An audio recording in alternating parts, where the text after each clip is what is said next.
Mrs. Atwoli, na ningeomba makofi tafadhali. Dr. Atwoli, katibu mkuu wa koti. Reverend, sometimes you can make me laugh. Your Excellency, the President of the Republic of Kenya and Commander-in-Chief of the Defense Forces, Dr. William Samoei Ruto, I want to assure you that today I will be very, very brief, because in your position as our President, you have all information concerning the working men and women across our country. I want to recognize the Cabinet Secretary. I want to recognize your Prime Cabinet Secretary, Honorable Dr. Musalia Mudavadi.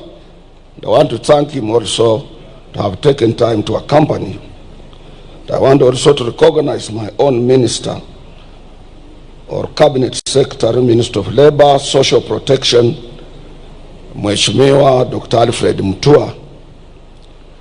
All Cabinet Secretaries present, the Principal Secretary, Minister of Labor and Social Protection, State Department for Labor, Honorable Shadrach Mwangolo Mwadime, the Principal Secretary, Minister of Labor and Social Protection, State Department for Social Protection and Senior Citizen Affairs, Mheshimiwa Joseph Mogosi Motari. I want to recognize the Executive Director of the Federation of Kenya Employers, Sister Jacqueline Mugo, accompanied by her able President of the organization. Other Principal Secretaries present, Ambassadors and High Commissioners, Managing Trustee of our National Social Security Fund, Brother David Koros, the Acting Director General of the Industrial Training Authority, nowadays is known as NITA, National Industrial Training Authority, Sister Teresa Wasike. Other dignitaries present, members of the Executive Board of KOTU, members of our Secretariat, our brothers led by Brother Eid Marcel from Cairo, Egypt, who leads the giant Egyptian Trade Union Federation, who are here with us. You are most welcome. Your Excellency, first and foremost, as I said, I will be very brief. I want to take this opportunity to thank you. We can't take it for granted. You were with us here last year. And since you were elected as our President, you have respected your position as a worker number one. And you have been with us all the time that workers have assembled here. You have shared this International Labor Day with us. Your Excellency, we are celebrating also our 60th anniversary. We have been around for 60 years. And in these 60 years, Your Excellency, I have been around as the leader of labor movement in this country for 24 years. And recently, Your Excellency, when we were with you in Nyanza, I did mention that you are my last president for me to serve. I have served all presidents of the Republic of Kenya. And I also assured shop stewards recently that as you see me here, I'm contemplating to exit. But then, because we have democracy, and there are people who are watching what we are doing, whether we are responsive to workers' needs or not, a section of my executive board met and gave another resolution, and they are confident in me. But I want to assure them, as much as we have heard our song, which says our solidarity is forever, we call ourselves brothers and sisters.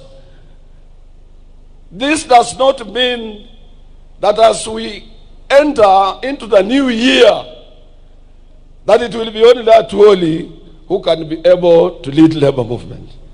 Our organization is democratic. We are free and independent, and among our affiliates, 42 of them, they know your capabilities, those who are affiliates, your abilities to articulate issues concerning working men here and across the globe, and they will make a decision, and we will respect their decision. Your Excellency, our this year's theme is self-reliance in production is the key to economic growth. Your Excellency, unless we are in producing, unless we are in manufacturing, unless we are attracting foreign exchange, our economy can hardly grow.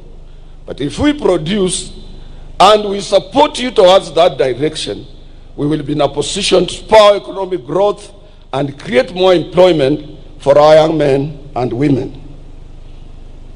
Your Excellency, as Kenyan workers, we remain alive to the fact that global political trends largely affect market dynamics and the prospects for growth and employment creation. Some of the problems that face us are not only unique to us here, but some are global. But if we are together with you, Your Excellency, if we work hard, if we produce more, we can overcome all these global economic challenges. Without a doubt, the election of Donald Trump as the 47th President of the United States of America and his consequent policies that are focused on building and manufacturing capabilities of the U.S. through self-reliance and imposition of tariffs call for all of us to relook and to rethink twice how we can be free and independent economically. Your Excellency, this year's Labor Day celebration is a special one because Kenyan workers will be marking 60th years of anniversary, as I have said. And we have made a remarkable achievement. Wewe mwenyewe umeona wafanyikazi wakipita hapa mbele yako. Umeona zile vitu wanafanya viwandani. Umeona kazi zao. Umeona commitment yao. Na wewe ndio mlinzi wao. You are the chair of our industrial relations practice in this country. And therefore, as you sit, as you look at them, I know you think well about Kenyan workers. Indeed, as I said, we will support you towards any route you take in enhancing and protecting workers' rights in this country as a champion of social justice, number one. Your Excellency, on outsourcing, Your Excellency, one of the biggest problems that your government faces in meeting its revenue collection target is outsourcing of labor that has become a very common among the Kenyan employers. As Kenyan workers, we appeal to your government to institute action that will ensure that workers are covered by collective bargaining agreements as it is practiced world over. And the outsourced people have an opportunity to contribute to our revenue through statutory deductions as other permanent employees. Your Excellency, we can also foster self-reliance in production, particularly in key sectors like agriculture, manufacturing, and also supporting micro, small, and medium enterprises. As I said, Your Excellency, I don't want to take a lot of your time. Kwa ajili sijui umetubebea nini, naweza ongea sana na urudi na ile kitu umebebea wa Kenya. Your Excellency, you have seen the textile industry here. It is our wish that we support our textile industry. Because when we were growing, we had Kikomi, we have Raymond, we have Rivertex, we had Thika, textile milling machines, we had everywhere in Kenya, we were producing textile materials. We need to go back there, Your Excellency, and we will support you to create more employment. Lastly, I shouldn't say last, but second or third to last, I want to take this opportunity to thank you. Last week you went to China, and we in Central Organization of Trade Unions, we work closely with all Chinese Federation of Trade Unions. And Chinese, Your Excellency, most of them are genuine and they support Africa genuinely. But since our policy, foreign policy and our Kenya's policies of a non-alignment, we work with every nation. But I want to thank you for your trip to China. We will be able to realize more, particularly the agreement you signed to address the dual carriage way from Nairobi towards Western Kenya, and also to extend SGR. SGR is one of the important routes that will alleviate transport problems facing Kenyans. The other area I want to mention, President, that I cannot sit down without mentioning this. This is an area of patriotism. This one I will talk, and I will talk as a patriotic Kenyan until I go to the grave. I'm appealing to Kenyans, Your Excellency. We must love this country. We have no any other country. If this country went down to dogs, we have no any exit route. Kenyans are watching their television. They should look what is happening in Bukavu, in what is happening in Goma.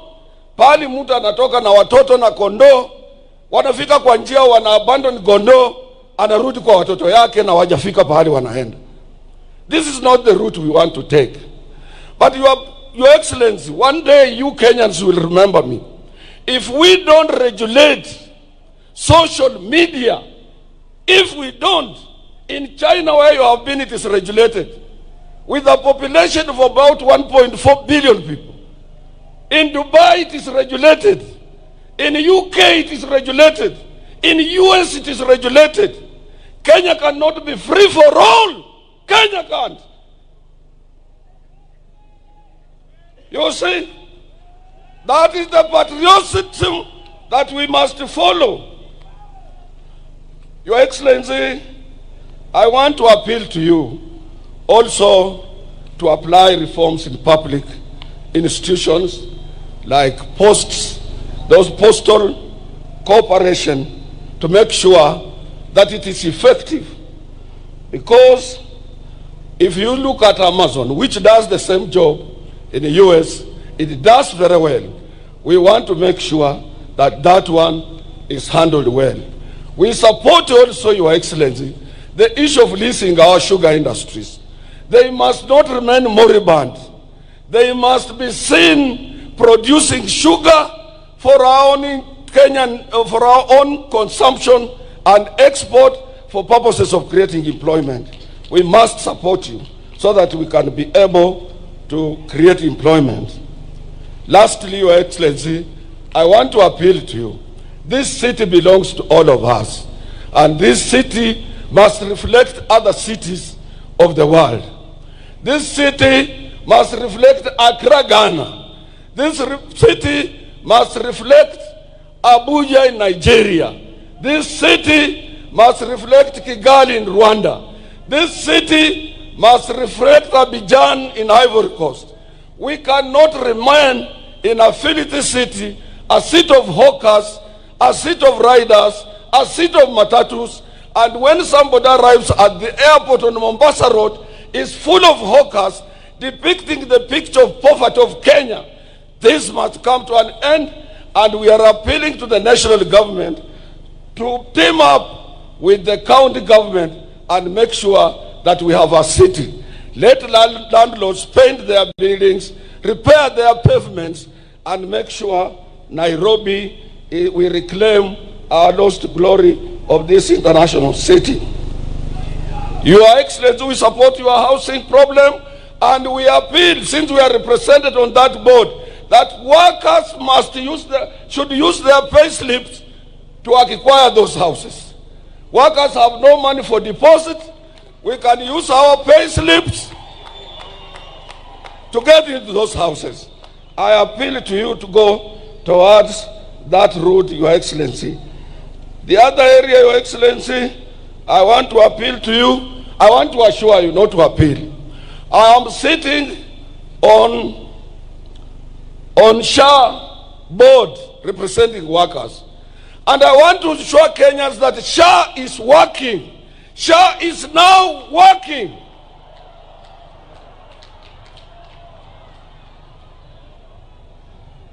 Lastly, Your Excellency, I want to support the managing trustee, Koros, of NSSF.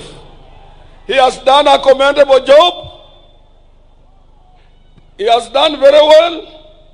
And as I'm talking, since we implemented the new act, NSSF has realized 220 billion for Kenyans, and we must rally behind the managing trustee of the NSSF. Lastly, Your Excellency, we have a problem. You saw workers here with placards saying, let us carry out ratification on ILO Convention number 189 to protect our domestic workers. Let us also ratify ILO Convention 190 to stop both domestic harassment and violence at workplace. These two conventions have been ratified world over. And Your Excellency, you need to talk also to the Federation of Kenya Employers. You are our person.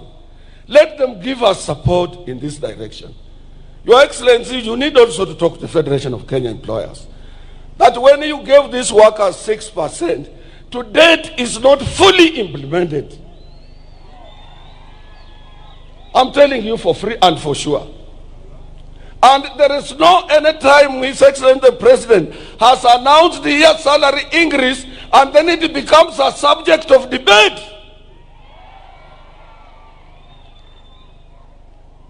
And when it comes to ILO Convention, it will be your government that will be accused at the International Labour Organization. It will not be COTU, it will not be the Federation of Kenya Employers. So anybody frustrating the ratification of ILO 189 and Convention 190 is frustrating your government.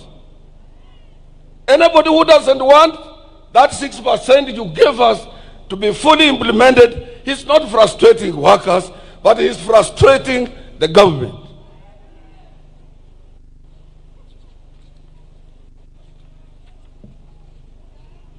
I would have gone on and on, Your Excellency, but as I said, I don't want to get you tired. I want to repeat that please, we want to live in a peaceful country, address issues of social media, address issues that are afflicting these workers. If you have something, Your Excellency, the cost of living in this country is at around 45%, and that is too high for them. This is caused with some dynamics of variations in economic performance and some global economic situations that affect us as well. Your minister has tried what he can, but I will assure you, please go to his rescue, try to make sure that these workers are properly compensated, and more so, Your Excellency, what is eating in our jobs are free riders, people who are employed through the back door, outsourced at a lower rate. They don't pay taxes. They don't contribute to collective bargaining agreement. There is no any agreement binding on them. They are slaves in our industries, enslaved by employers, and Kenya as a free country can sit and see people outsourcing people. A company retrenches people, it asks its supervisor to form a company of exploitation. This can't be allowed in free Kenya. We can't allow that under your watch. As I promised, President, I want to be very brief because we will be talking. May I take this opportunity to invite your Honorable Minister for Labor, Dr. Mutua, who will be able to give some few words and observe other protocols for you to come and say. The other thing I'm being reminded by my deputy that I had forgotten, ni mambo ya hizi vitu tunakatwa, housing, nini, taxation. It should not be on gross salary. Hizi vitu vinatakana viwe on basic, so that gross, umefanya overtime, umefanya nini,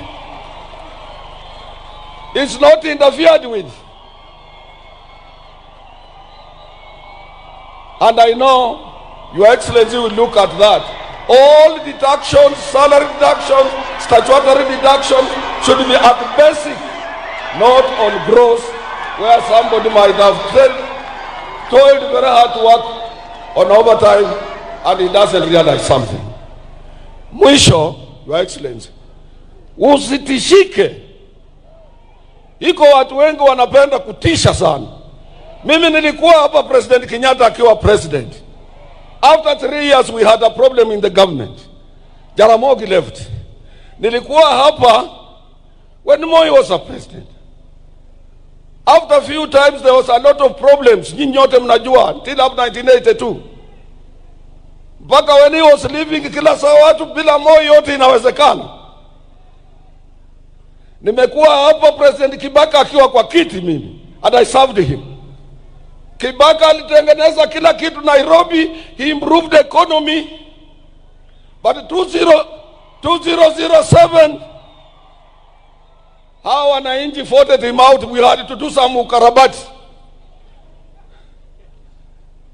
Sasa nimekuwa hapa wakati wa Uhuru. Uhuru ni rafiki yangu sana.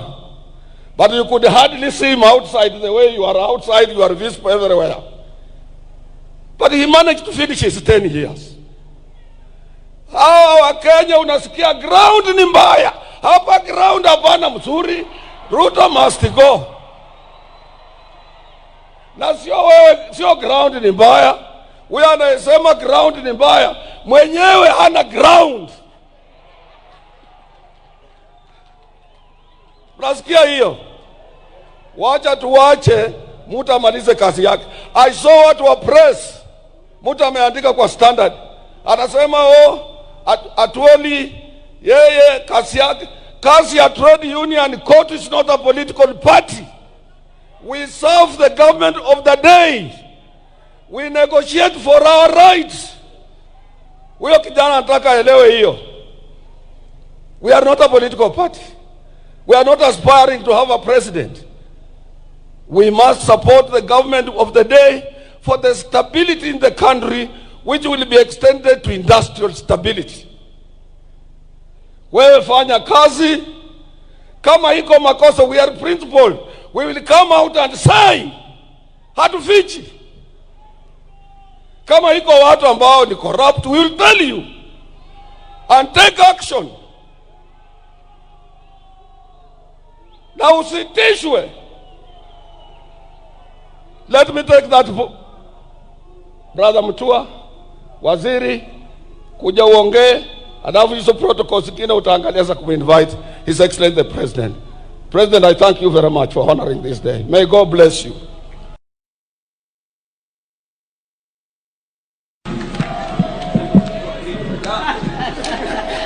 Thank you.